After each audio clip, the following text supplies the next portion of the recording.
हम सब इतने वेस्ट से मुतासिर हैं, उनकी रिवायतों से और उनकी पूरी सोच से, कि अपना सब कुछ भूल गए हैं और अपने उसमें फ़ख्र नहीं रहा बिल्कुल।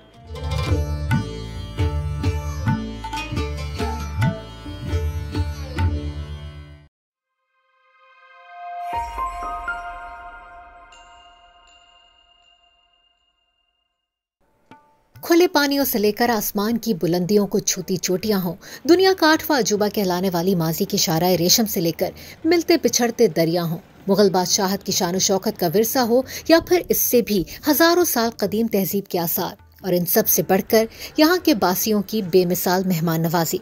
दुबई एक्सपो 2020 में पाकिस्तान पवेलियन के जरिए दुनिया को यही दिखाने की कोशिश की इस पवेलियन की प्रिंसिपल क्यूरेटर नूरजहां बिलगिरामी ने, जो एक मारूफ पाकिस्तानी आर्टिस्ट और टेक्सटाइल डिजाइनर हैं। दुबई एक्सपो 2020 में दुनिया के 192 ममालिक ने शिरकत की थी। बड़े पवेलियंस की कैटेगरी में पाकिस्तान पवेलियन को बेहतरीन इंटीरियर डिजाइन पर सिल्वर अवार्ड दिया गया। क्लाइमेट, इकोलॉजी, सस्टेनेबिलिटी, ये सारे जो आजकल अल्फाज कहे जाते हैं, और हमारे पास तो ये हमेशा से था। तो ये एक बेहतरीन मौका था कि दुनिया को हम बताएं कि हम क्या हैं। हमारे पास इतनी रिवायती खूबसूरती है, हम वो चीज़ें उजागर करें जिसमें हम बहुत आगे हैं दुनिया से। पिशावर के तांबे और शीशाकारी का काम हो या नसरपुर की काशीकारी का, मकली के मकबरों के डिजाइन्स हो या हड़प्पा के बर्तनों की नकूल, पवेलियन की इंटीरियर डिजाइनिंग में पाकिस्तान के कोने कोने से हुनरमंदों को अपना फन दिखाने का मौका दिया गया। काश के हम लोग भी ये चीज़ करें यहाँ हमारे मुल्क में। वो तो मेरी कोशिश होगी और बेहद खुशी होगी अगर हम अपने उस्तादों को माने। वो असल उस्ताद हैं हमारे। हम लोग कोशिश करते हैं कि पूरा एक हमारी पढ़ाई और सीखे हम बाहर से। हम सब इतने वेस्ट से मुतासिर हैं, मगरबी एक उनकी रिवायतों से और उनकी पूरी सोच से, कि अपना सब कुछ भूल गए हैं और अपने उसमें फ़ख्र नहीं रहा बिल्कुल। तो पवेलियन एक मौका था कि मैं इसको किस तरह आगे लेके जाऊँ। पाकिस्तान में आर्ट्स की फील्ड में नूरजहां बिलगिरामी की खिदमात काबिल ज़िक्र हैं। नेशनल कॉलेज ऑफ आर्ट्स की तालीम याफ्ता नूरजहां बिलगिरामी ने जब कराची में आर्ट्स के तालिब इल्मों के लिए किसी बाकायदा कॉलेज की कमी पाई तो अपने कई साथियों के साथ मिलकर गैर मुनाफा बख्श Indus Valley School of Arts की बुनियाद रखी। आज ये इदारा न सिर्फ पाकिस्तान में एक मोतबर नाम है, बल्कि इसके डिग्री याफ्ता तालिब इल्म दुनिया भर में अपना मुकाम बना रहे हैं।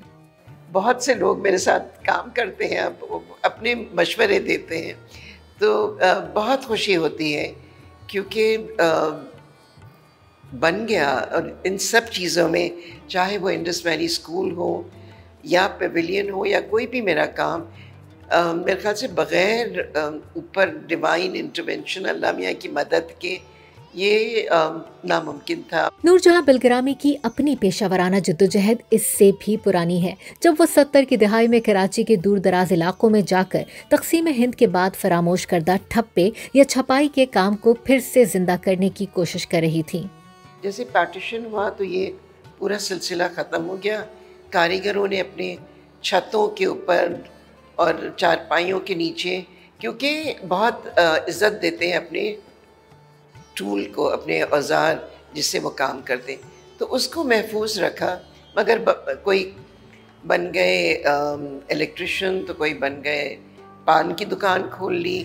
कई दिहाइयों पहले अपने काम को खैरबात कहने वाले हुनरमंदों को मलबूसात की ब्लॉक प्रिंटिंग के लिए जमा किया तो देखने वालों को काम इतना पसंद आया कि ब्लॉक प्रिंटेड मलबूसात के कारोबार कोयल की बुनियाद पड़ गई। नूरजहां बिलगिरामी की जिंदगी जुस्तजू से भरपूर एक ऐसे तालिब इल्म की सी महसूस होती है जिसका कुदरत और अपनी जड़ों से ताल्लुक इंतहाई गहरा है। अपने फनपारों में कभी मोलसरी के दरख्त के तले बिताए बचपन को याद करती हैं, कभी इम्पोर्टेड सिल्क के जमाने में खड्डी पर बनाए गए सूती कपड़े को फिर से जिंदा करने की कोशिश करती हैं, तो कभी 3,500 साल पुराने कुदरती नीर की तलाश और काश्त में वक्त बिताती हैं। 5 दिहाइयों पर मुहित फन और तख्लीक के इस तवील सफर को मुड़कर देखती हैं तो कैसा महसूस करती हैं? मुश्किल सवाल है। पता, मेरी ज़िंदगी बहुत अजीब है निदा। हर रोज़ मैं कहती हूँ कि अच्छा अब मुझे ये वक्त मिले कि मैं थोड़ा सा रुकूं और पीछे देखूं।